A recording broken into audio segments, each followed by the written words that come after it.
Hi all, welcome to this part 2 series of the code snippet. We are continuing from the place where we have left out in the last code snippet discussion. So we'll go forward and try to enhance this code as per the code snippet that we have seen on the image. So right now, I'm just going to run this program without doing any further enhancements and see what's the outcome is going to be. There is no compilation error as of now. And if you notice, the output is false colon false. So we have false colon false on the console, and that means b1 dot equals b2. It says false. Hey, these two objects are not equal, is what they are stating. And we have a colon, a separator, and then we use double equal to operator. And for that double equal to operator, also it is stating false. So what does it mean? Does it mean both are doing the same job? Equals method and the double equal to operator, are they doing the same job? No, they are not doing the same job. They are meant for different purpose when it is acted upon an object. Okay, usually when I say int a equals 10, int b equals 10, and if you say a equal to b, it says it's true, right? So when I say b equals 20, then when I say a equal to b, then it's going to be false because their values are different right now. So this is for primitive data types. Double equal to operator is applied on top of the two primitive data type. So primitive data types means the double equal to operator will only check for their values equality, whether their values are same or not. Okay, so that's the most important part. We are well aware of double equal to operator will check whether the value is same or not.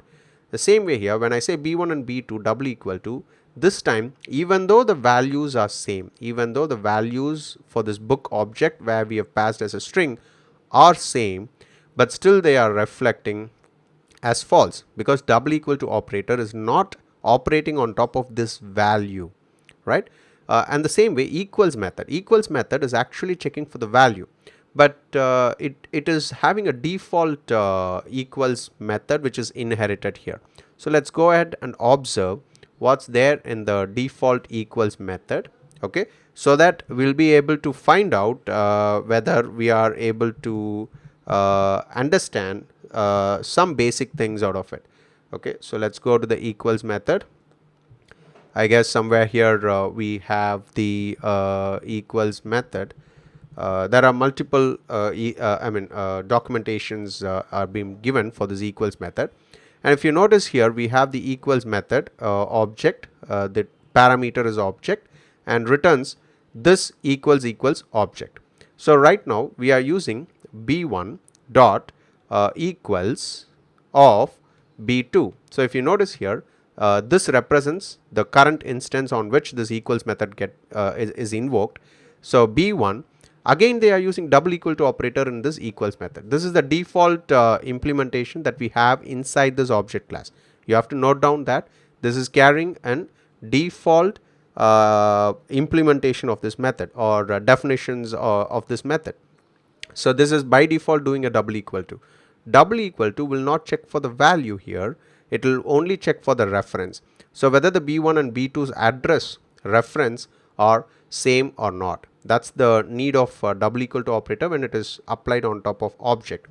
So technically this won't work because these two are ultimately a different reference. They both are two different references, and so they are not equal, and that's why it's still stating false. So this is not how the equals method should work. So to make this work as per the desired output, then we have to do a little bit of enhancements in our code. So yes, of course we have inherited the equals method, but the default implementations of the equals method is not sufficient. So what we are going to do is we are going to override, okay, override the equals method, so that we will be able to get our desired output here. So when I'm overriding, it says public boolean equals and the parameter is going to be object, right?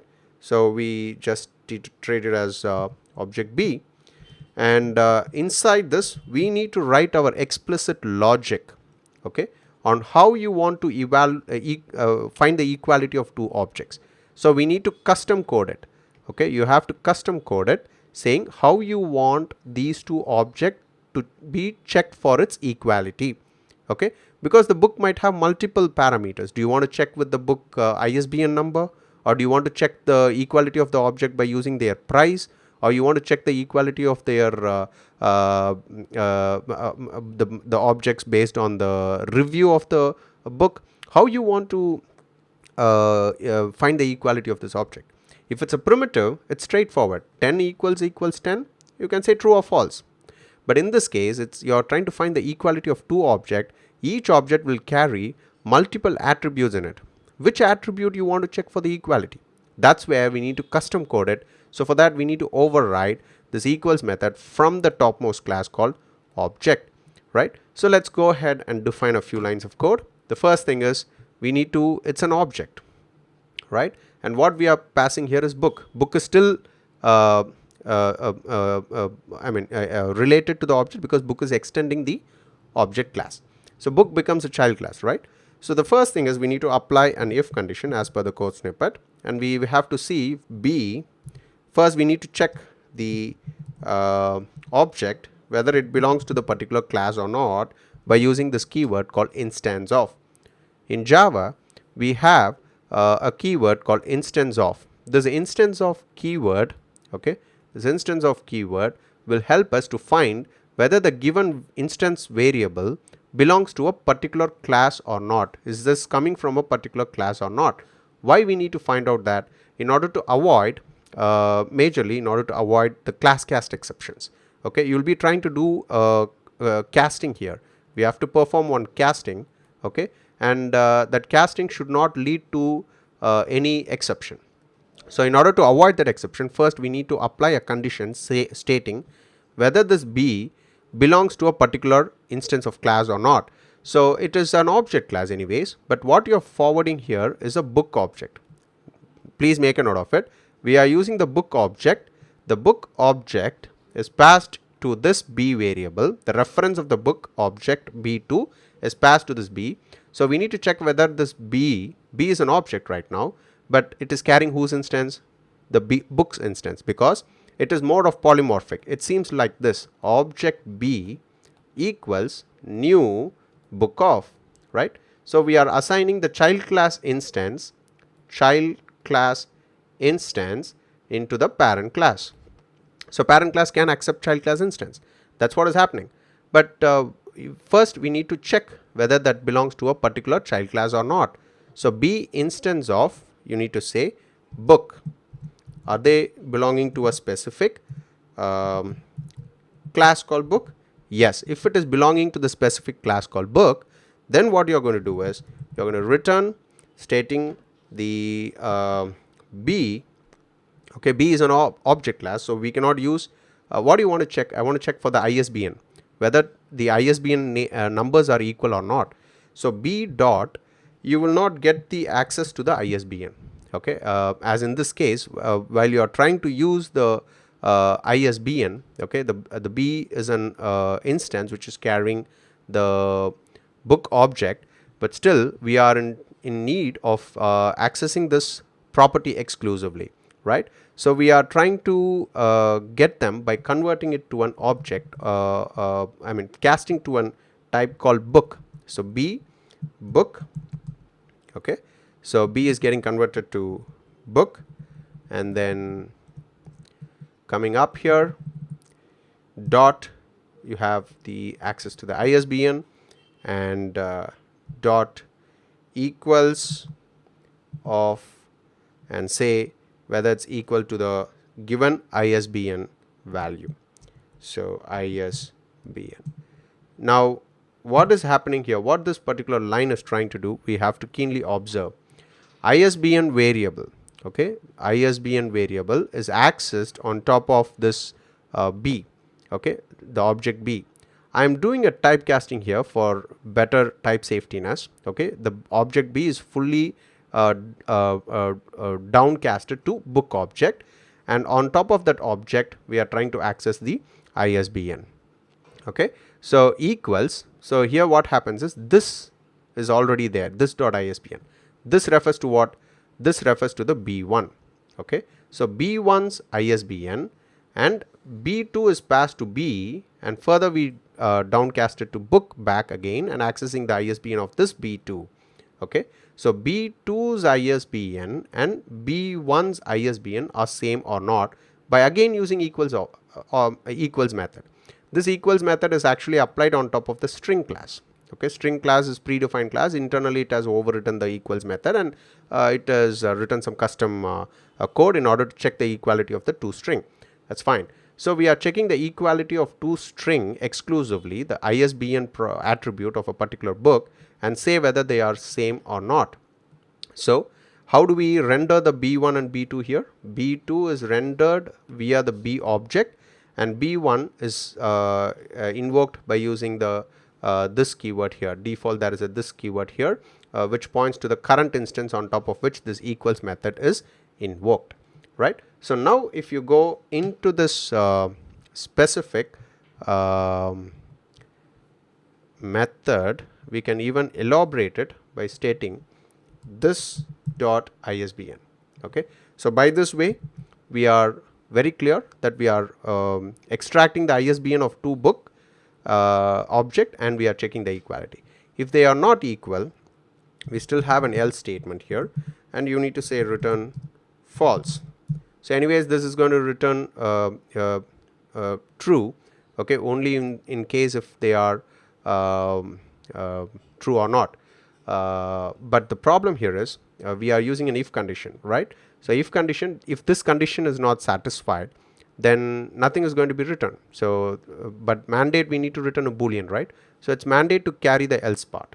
The reason I'm using an else path, anyways this particular line is going to say true or false, but you can enter into this line only after satisfying the if condition. What if in case you are not satisfying the if condition fails, then what happens?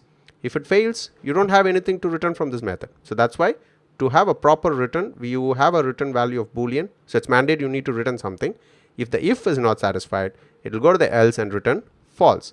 But once it comes to the if, B is an instance of book, yes, then it will decide whether the value that you are setting here for the ISBN is going to be equal or not. Now let's check what's the output is going to be. Before, earlier we had false colon false, but right now it's going to be more meaningful. Okay, if you see here, we have a meaningful custom code that we have written by overriding the equals method taken from the object class, and now the output will be like this: true and false. So this is the original outcome of the particular code snippet: true colon false. Okay, so B1 dot equals B2, we are applying the proper custom code, and the ISBN values are equal. Why the double equal to is returning false then? As I stated, double equal to will not check for value now. Why?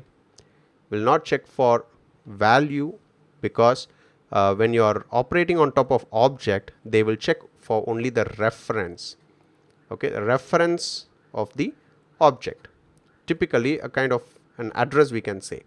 Okay, B1's address is different and B2's address is different because they two are new instances, right? So they have a different address and this one has a different address. So double equal to operator will not apply on the value of the object. Instead, they will apply on the address of the object, whether they are same instance or not. That's what they will check for. So that's why we need to override the equals method and apply some custom code to check for the equality of two objects. So if in case you want to further understand this, we need to bring out the address of the B1 and B2. So let's say, for example, here I'm going to say sysout, okay, sysout B1, right, and then sysout B2. Okay, so in this case, if you just go ahead and run this program for our understanding, okay, you should notice that the references are different. Look out the number. The first B1 reference number is 7E774085, and for B2 it is 3F8F9DDB. right? They are all different. They both are different. So double equal to checks for their address. They are not same. They are not the same instance, right? But equals method will help us to check for the value of the object. The attribute of the object can be checked for its equality. So if both the ISBN numbers are same, we are going to declare it as true. It's true, they are equal. If the ISBN numbers are not same, then obviously it will return false. So let's say, for example, I'm adding another number here, and if you run this program, it's more self-explanatory that it's going to declare false. So you can see false. Why? It's because we have a different value in it. It's not only for string attributes. You can also check for the equality of integer, float, whatever type of attributes you have here can be further used for the equality check. But right now we are only checking for the ISBN number. Okay, so right now it's false and false. Why it's false? Instead of having a custom coded equals method, it's because the value of ISBN code for both the book objects are different, and so it is returning false, but initially we got true, right? So this is what is technically happening in this code snippet. I guess you have got a better idea of understanding how many concepts have been involved in this code snippet. Okay, so we have understood many things. The main theme here is we have understood the difference between double equal to and equals method. Equals method comes from object class, and double equal to operator is used to check for the reference, okay, whether they all belong to the same reference or not. But equals method will help us to check for the attribute of an object. Okay, and equals method comes from which class? The topmost class called object. That's another understanding.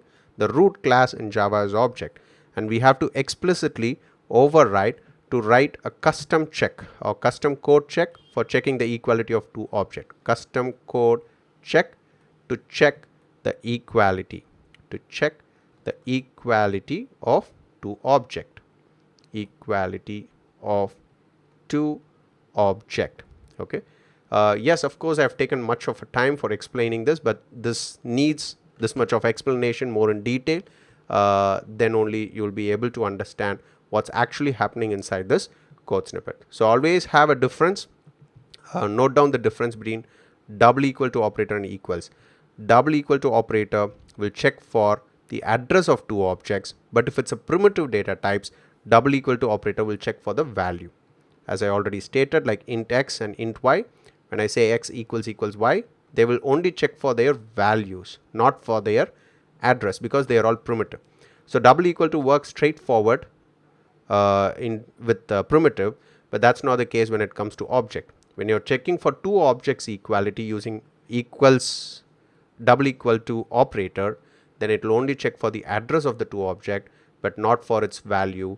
And that's why we need to go for writing explicitly using an equals method to check for the value of the objects of its equality. Okay, so that's it. I guess I've given more comprehensive explanations at my best. Hope you would have got some understanding, but if you still have some queries, you can just post your queries in the comments. Whenever I find time, I'll try to respond to your queries. Okay, so I guess the answer for this program, as per according to the code snippet that I've shared, is going to bring out the output like this. So we have to remove the 9 variable, the value, and if you run them, it is going to be true and false. So this is the actual outcome of the original code snippet that we have viewed right now, which I've shared on my Telegram channel as well. So what is the outcome of this code snippet? Is going to be true and false. And why is it true and false? True, equals method, we have already overridden and it checks for the value. False here because double equal to checks for the address of the two object, but not the value of it. Is that clear? So with this we'll end up the part 2 series of this code snippet. We'll catch up in another interesting code snippet. So until then, have a great day. Thanks. Bye.